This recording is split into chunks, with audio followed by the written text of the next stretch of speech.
Germany के प्रथम chancellor Bismarck ने कहा था, राजनीति संभावनाओं की कला है। यह कथन भारतीय राजनीति में भी परिलक्षित होता है। कई बार वह अनैतिक और अन्यायपूर्ण भी हो जाती है। बहुधा जैसे तैसे करके शासन करना ही राजनीति का नियम बन गया है। चुनावी राजनीति भावनात्मक भी हो जाती है, जिससे भारत में राजनीति ने समय समय पर तुच्छ राजनीतिक मुद्दों का सहारा लिया और जनमानस के व्यापक हितों को इसका परिणाम भुगतना पड़ा। एक बड़े कालखंड तक गरीबी उन्मूलन के स्थान पर गरीबी हटाओ जैसी राजनीतिक प्रथा जारी रही। इससे एक ऐसी शासन व्यवस्था में वृद्धि हुई जो समाज को निराशा और असंतुष्टि की ओर ले गई। इस प्रचलित राजनीतिक प्रथा को विकासात्मक शासन की व्यवस्था ने चुनौती दी। इस व्यवस्था ने राजनीति को विकास के द्वारा, विकास के लिए और विकास के माध्यम से एक उपकरण के रूप में नया सिद्धांत दिया। प्रधानमंत्री मोदी ने जन जन के जीवन में सकारात्मक बदलाव लाने वाली व्यवस्था की नींव रखने के लिए भारतीय राजनीति में विकास की भूमिका को पुनः परंतु नए तरीके से प्रस्तुत किया। अर्थशास्त्र की भाषा में विकास के इस मॉडल के लिए मूल्य स्तर में परिवर्तन की अपेक्षा प्रति व्यक्ति आय में निरंतर वृद्धि की आवश्यकता है, ताकि पंक्ति में खड़े अंतिम व्यक्ति अर्थात समाज के आर्थिक और सामाजिक रूप से वंचित वर्ग तक विकास का लाभ पहुंचाया जा सके। मोदी सरकार की इस दूरगामी दृष्टि से प्रेरणा लेते हुए योगी सरकार ने राज्य के सर्वांगीण विकास हेतु एक समग्र योजना की अवधारणा और इसके क्रियान्वयन की व्यापक रणनीति तैयार की। विकास में बुनियादी ढांचे के महत्व को स्वीकार करते हुए राज्य सरकार ने इस क्षेत्र पर विशेष ध्यान केंद्रित किया। आर्थिक विकास को गति प्रदान करने हेतु बुनियादी ढांचे के क्षेत्र में निवेश की योजना बनाई। उदाहरण के लिए 50,000 करोड़ रुपए से अधिक की एक्सप्रेसवे परियोजनाओं को न केवल आधारभूत संरचना के लिए बल्कि विकास की एक स्थायी व्यवस्था के दृष्टिगत विकसित किया जा रहा है, जो सामाजिक उत्थान हेतु अति आवश्यक कनेक्टिविटी, रोजगार, सहायक उद्योगों की वृद्धि और समग्र भविष्य को तय करता है। राज्य सरकार ने शहरी ही नहीं अपितु ग्रामीण क्षेत्रों में भी विद्युत वितरण की निर्बाध व्यवस्था सुनिश्चित की है, जो आर्थिक सुदृढ़ता के सभी प्रयासों के लिए अति आवश्यक है। शिक्षा के क्षेत्र में कुशल मानव संसाधन प्रदान करने को बढ़ावा दिया है।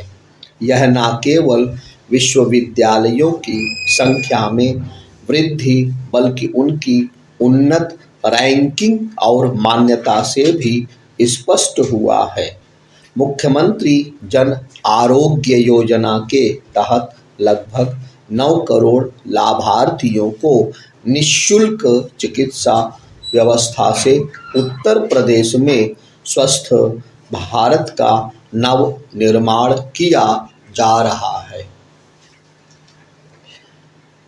शिक्षा तथा कृषि को जोड़ने के उद्देश्य से राज्य सरकार ने कृषि स्नातकों को ड्रोन तकनीक के द्वारा कृषि संवर्धन हेतु 40 से 50% तक अनुदान स्वीकृत किए जाने की योजना बनाई। शिक्षा, खेल तथा रोजगार के संयुक्त विकास हेतु नई खेल नीति 2023 के तहत 172 राजकीय महाविद्यालयों में स्पोर्ट्स इंफ्रा के निर्माण के साथ 132 खेल मैदान, 100 जिम तथा ग्रामीण क्षेत्रों में 82 स्टेडियम बनाने की प्रक्रिया शुरू हुई। स्वदेशी वस्तुओं के प्रोत्साहन तथा रोजगार सृजन के उद्देश्य से मुख्यमंत्री माटी कला रोजगार योजना और मुख्यमंत्री ग्रामोद्योग रोजगार योजना की शुरुआत की गई है, जिससे अब तक लगभग 5000 इकाइयों की स्थापना हुई और 1 लाख से अधिक लोगों को रोजगार मिला।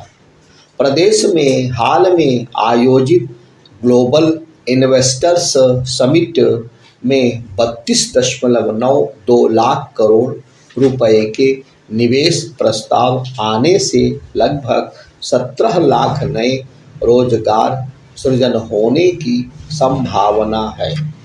हाल में राज्य सरकार ने 6,90,000 करोड़ रुपए से अधिक का बजट प्रस्तुत करते हुए $1 ट्रिलियन इकोनॉमी के लक्ष्य की ओर सुदृढ़ कदम बढ़ाए हैं। इसी प्रकार विकास दर को बढ़ाने के लिए कृषि और संबद्ध क्षेत्रों में भारी निवेश किया गया है। व्यापक नीतिगत सुधारों के तहत शासन की भ्रष्टाचार मुक्त पारदर्शी व्यवस्था ने राज्य के कोष को समृद्ध किया है, जिससे आर्थिक विकास के आधार का विस्तार हो रहा है।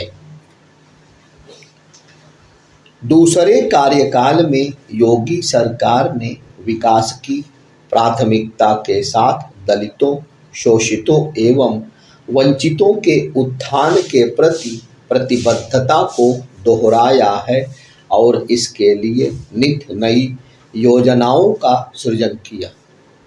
15 करोड़ अंत्योदय और पात्र लोगों को निःशुल्क खाद्य सामग्री उपलब्ध कराने जैसी योजनाओं का क्रियान्वयन किसी विकासशील देश के लिए भी कल्पनातीत होगा, जिसे उत्तर प्रदेश सरकार ने पूर्णता के साथ लागू किया। एक ओर सामाजिक कल्याण के प्रति दृढ़ प्रतिबद्धता तो दूसरी ओर विदेशी निवेश के लिए रेड कारपेट सरकार द्वारा अपनाए गए समाज के समग्र विकास के मूल मंत्र को प्रदर्शित करता है। जनसंघ के संस्थापक पंडित दीनदयाल उपाध्याय ने राजनीति को पंक्ति में खड़े अंतिम व्यक्ति के उत्थान के साधन के रूप में देखा था। अंतिम व्यक्ति तक के आर्थिक और सामाजिक कल्याण के संरक्षण और संवर्धन के उद्देश्य से संचालित विकासात्मक शासन सरकार की सफलता के लिए अनिवार्य है। यह वास्तव में एक कल्याणकारी राज्य का निर्माण करता है, जो न केवल लोकतंत्र में राजनीति के स्तंभ को मजबूत करेगा, बल्कि राजनीति के मूल उद्देश्य को भी परिभाषित करेगा। इस व्यवस्था ने यह विश्वास बढ़ाया है कि उत्तर प्रदेश एक बेहतर, उज्जवल और समृद्ध प्रदेश बनने की दिशा में उत्तरोत्तर बढ़ता रहेगा।